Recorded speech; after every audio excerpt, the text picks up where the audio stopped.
మీరు business men కూడా కాబట్టి మోదీ ప్రధానమంత్రి అయ్యే నాటికి భారతదేశానికి మొత్తం ఉన్న అప్పులు 53,00,000 కోట్లు రాకేష్ రెడ్డి గారు. ఈరోజు భారతదేశానికి ఉన్న అప్పు 153,00,000 కోట్లు. ఈ 12 కాలంలో 100,00,000 కోట్లు మోదీ అధికంగా అప్పులు చేశారు. సమర్థించదగింది నాది చాలా సమర్థించదగ్గది. ఎట్లా? ఇంతకుముందు చేసిన అప్పులన్నీ ఓన్లీ ఉత్పాదన లేకుండానే చేశారు.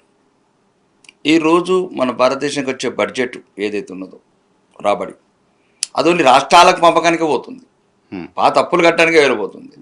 కానీ ఈరోజు దేశంలో ఈ అభివృద్ధి కావాలా, ఈ మౌలిక వసతుల అభివృద్ధి చెందాలా, రెండోది దేశంలో సురక్షితంగా పక్క దేశాలన్నీ పక్కలో పాములాగా పడగలు విప్పుతుండి దేశాన్ని కాపాడుకోవాలంటే బొమ్మోస్ లాంటి ఆయుధాలు కావాలా, సుకోయ్ లాంటి విమానాలు కావాలా. దేశం కూడా ముఖ్యమే, ఇవన్నీ తప్పనిసరి పరిస్థితి. ఈ దేశాన్ని సురక్షితంగా ఉంచాలా. రెండోది మీకు తెలుసు, ఇప్పుడు ఇరాన్ లాంటి చోట మనం ఇంకా ఉన్న అప్పులను కూడా తీర్పేశాం. లండన్లో ఉన్న అప్పులు తీర్పేసి బంగారాన్ని కూడా తెచ్చాం. ఒకవైపు ఈ పాజిటివ్ కథలు కూడా చెప్పండి. అన్నాను నేనేమంటున్నా అంటే ఇప్పుడు అవి తప్పనిసరి నీకు వచ్చే రాబడి మొత్తం దానికే సరిపోతుంది. 50 ఏళ్లలో చేసిన అప్పుకి 2 రెట్లు 10 ఏళ్లలో చేయటం అలామింగ్ కాదా? అట్లా కూడా 2014 వరకు మనకు మిగిలి పడుతున్న రాష్ట్రం 13,00,000 కోట్లు అప్పయింది కదా. 65 ఏళ్లకు అసెంబ్లీలో మొన్న బడ్జెట్లో చెప్పింది 6,00,000 కోట్లు అప్పే కదా. 8,11,000 కోట్లు ముఖ్యమంత్రి గారు చెప్పింది పాతది. ఆల్రెడీ 3,50,000 కోట్లు ఇప్పుడు వచ్చినాం. 11,50,000 కోట్లు అంటే ఈ 10 సంవత్సరాలు ఒక చిన్న 29 రాష్ట్రాలలో ఒక రాష్ట్రమే ఎటువంటి ఉత్పాదక రంగాలకు కేటాయించకుండా ఒక ప్రజాకర్షణ పథకాలు, సోమరిపోతు పథకాలను చేయడానికి పెట్టిన ఒక అవినీతి పథకాలు ఇంత పనిస్తే దేశానికి ఉపయోగపడే శాటిలైట్ కావచ్చు, చంద్రమండలం మీద మానవులను పంపించడం కావచ్చు, ఈరోజు ఏ రంగంలో మనం సక్సెస్ కాలేదు. డెఫినెట్గా రాష్ట్రం చేసిన అప్పులు తప్పే, కేంద్రం చేసిన తప్పే. కేంద్రం తప్పట్లేదు, కేంద్రానికి అవసరం. రాష్ట్రం చేసినప్పుడు మీరే చెప్తున్నట్టుగా సంక్షేమ పథకాల పంచటాల ఇంకేదో ఆ స్కీమ్లు కనపడుతున్నాయి, బట్ కేంద్రం చేసినప్పుడు ఎక్కడ కనపడుతున్నాయి? మళ్ళీ చెప్తున్నాం, దేశం ఓన్లీ సైనిక రంగంలో కావచ్చు, శాస్త్ర సాంకేతిక రంగాల్లో కావచ్చు, అభివృద్ధి పరంగా కావచ్చు, మౌలిక వసతులు కావచ్చు. ఈరోజు ఇప్పుడు చూడండి రాష్ట్రంలో ఒక రోడ్స్ వేసారేమో, ఎందుకు చెప్పండి. టీఆర్ఎస్ గవర్నమెంట్ టైంలో రోడ్లు మళ్ళీ నేషనల్ హైవేస్ మేమేసినాయి. నేషనల్ హైవేస్ హైదరాబాద్ చూడండి ఉదాహరణకు పండాల నుంచి ఔటర్ రింగ్ రోడ్డు వీళ్ళు వేసారా? ఈ 2 ప్రభుత్వాలు వేసినాయా ఔటర్ రింగ్ రోడ్డు? ఎయిర్పోర్ట్ ఈ 2 ప్రభుత్వాలు కట్టినాయా? తెలంగాణ వచ్చిన తర్వాత ఉమ్మడి రాష్ట్రంలోనే కదా. ఇప్పుడు లేకపోతే పివి నరసింహ ఫ్లైఓవర్ వీళ్ళు కట్టారా? ఉమ్మడి రాష్ట్రంలోనే అయింది. ఏం చేశారు అసలు వీళ్ళు? మీరే చెప్తున్నారు కదా సంక్షేమ కార్యక్రమం. నేను మళ్ళీ సంక్షేమం అంటే దేనికి సంక్షేమం? అవినీతి తప్ప అభివృద్ధి లేని రాష్ట్రం ఏదైనా భారతదేశంలో ఉందంటే తెలంగాణ మాత్రమే కదా. నా పాయింట్ ఏంటంటే, సరే తెలంగాణ 10,00,000 కోట్లు అప్పు చేసి మొత్తం అవినీతి చేసి తినేసింది అనుకుందాం, ఏమి ఇవ్వలేదు అనుకుందాం, కాళేశ్వరం కట్టలేదు, రైతు బంధు ఇవ్వలేదు, ఇంకేదో వాళ్ళు ఏదో చెప్తుంటారు, ఏం చేయలేదు అనుకుందాం. బట్ కేంద్రం ఇచ్చింది ఏం చేసింది అనేది నా పాయింట్. ప్రతిసారి రమ్మన్నాం కదా, సుమారు 13 లక్షల కోట్లు ఇచ్చాం. కేంద్రం అయితే ఈరోజు దేశం ఇంత అభివృద్ధి పథంలో ఉండడానికి, ఒక మౌలిక వసతుల రంగాల విదేశీ పెట్టుబడులు తీసుకురావడానికి, ఈ దేశంలో తీసుకొచ్చినప్పుడు ఈ దేశానికి సమానంగా అవినీతి లేకుండా శాస్త్ర సాంకేతిక రంగాలలో ఇన్వెస్ట్ చేయడానికి, దేశాన్ని రక్షణ రంగంలో సురక్షితంగా ఉంచడానికి, పాత అప్పులు కట్టడానికి, కొద్దిగా ఏదైతే పరువు పోవాల్సిన బంగారం లాంటివి తీసుకురావడానికి. ఈరోజు జిఎస్టీ చూడండి 2 లక్షల కోట్లకు తీసుకెళ్ళాం. సెల్ఫ్ సస్టైన్ అవుతుంది దేశం. అంటే 146 కోట్లు అండి. రోజుకు 1,00,000 మంది పుట్టే దేశంలో అవసరాలు ఎక్కువ ఉంటాయి, వసతులు ఎక్కువ కల్పించాలి. మీరు అంటే ఒక్కరోజు ఒక దేశం పుడుతున్నది దేశంలో. సరే, అంటే నాకు మీరు మోదీ గారు అభిమాని అన్నారు కాబట్టి మళ్ళీ క్వశ్చన్ చెప్తున్నా. భారతదేశాన్ని పక్కనే ఉన్న భూటాన్ బెదిరిస్తోంది, నేపాల్ బెదిరిస్తోంది, శ్రీలంక బెదిరిస్తోంది, నేను వస్తే మొత్తం విదేశాంగ విధానాన్ని మార్చేస్తాను అన్నారు. ఇప్పుడు కూడా అవన్నీ మనకు శత్రువులుగానే ఉన్నాయి. ఎక్కడ చూపిస్తే డాలర్ 53 రూపాయలు ఉంటే డాలర్ పరిగెడుతోంది, డాలర్ని దించి రూపాయిని పెంచుతా అన్నారు. డాలర్ 100 రూపాయలు అవుతుంది. డాలర్ ఒకవేళ మేము లేకపోతే 200 అయ్యేది. మీరు అసలు డాలర్ కంటే రూపాయిని ప్రపంచంలో ఎప్పుడు కూడా ఏ వస్తువు కూడా తగ్గదు. మీరు ఫస్ట్ మైండ్లో ఉండండి. ఇప్పుడు ఉదాహరణకు మనతో ఏర్పడ్డ దేశం పాకిస్తాన్, మనతో పాటు ఏర్పడ్డది ఒక రోజు ముందు. సుమారు 400 రూపాయలు పెట్రోల్. డాలర్ అయితే ఎక్కడికో పోయింది 300. గోధుమ పిండి కూడా 400 రూపాయల కిలో. గ్యాస్ సిలిండర్ 5,000 రూపాయలు. పాకిస్తాన్తో పోల్చుకుందామా? సింగపూర్ కానీ మళ్ళీ చెప్తాను, సింగపూర్ ఎంత 45 లక్షల పాపులేషన్, 56. మీరు ఒక్కటిసారి గమనించండి తెచ్చి ప్రపంచంలో మీరు ఏ దేశంతో పోల్చుతారు చూడండి. ఈ దేశాన్ని ఈరోజు చైనా కన్నా అభివృద్ధి చేస్తున్నారు. మీరు ఎక్కడ ఏ రంగంలోనే చూడండి ఈరోజు దేశంలో. మళ్ళీ ఎక్కడ ఒక అవినీతి చెప్పండి, ఒక్క అవినీతి. ఏంటి రేవంత్ రెడ్డి గారి పాలన ఎలా ఉంది? 2 years గడిచిపోయింది. ఏముంది పాపం, అదే నేను చెప్పినట్లు దోసుకో దాచుకొని సగం అక్కడ సగం పంచుకోండి.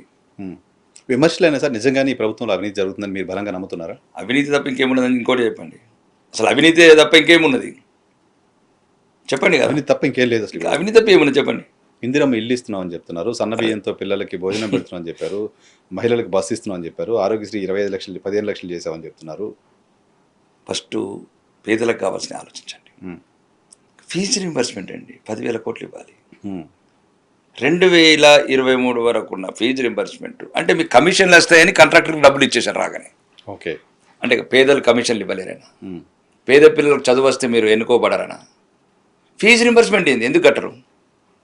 ఎందుకు విద్యార్థులు హైకోర్టు కూడా చివరికి మీరే కట్టుకుంటారని మళ్ళీ విద్యార్థులకు చెప్పడం, ఎప్పుడో గవర్నమెంట్ దగ్గర డబ్బులు వస్తే ఇస్తారని చెప్పడం ఏంది? అవును, అంటే ఇది ప్రాధాన్యతనా? ప్రభుత్వానికి ప్రాధాన్యతగా ఉండాల్సిన అంశం డెఫినెట్గా అది.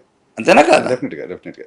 రెండోది చిన్న కాంట్రాక్టర్లు, అదొకటి పోటీ 35 సంవత్సరాలు ఉద్యోగాలు చేసి ఈ పండు ముసలి వయసులో 60-65 ఏళ్ళ వయసులో పిల్లల పై చదువులకు డబ్బు లేక, ఆడబిడ్డలకు పెళ్లిళ్ళు చేయలేక, ఆరోగ్యానికి హాస్పిటల్ చూడలేక వాళ్ళకు రిటైర్మెంట్ బెనిఫిట్స్ కూడా ఇవ్వరండి. ఇదా ప్రభుత్వం?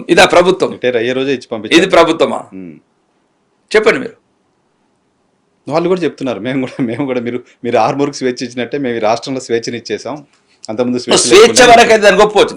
నేను ఆర్మూర్ అభివృద్ధితో పాటు అవినీతి ఒక్కొక్క చూపండి. నేను మొన్ననే చెప్పాను ఎన్నికలలో, ఒకవేళ అవినీతి చేసినట్టు అంబేద్కర్ దగ్గర తల నరుక్కుంటాను చెప్పిన.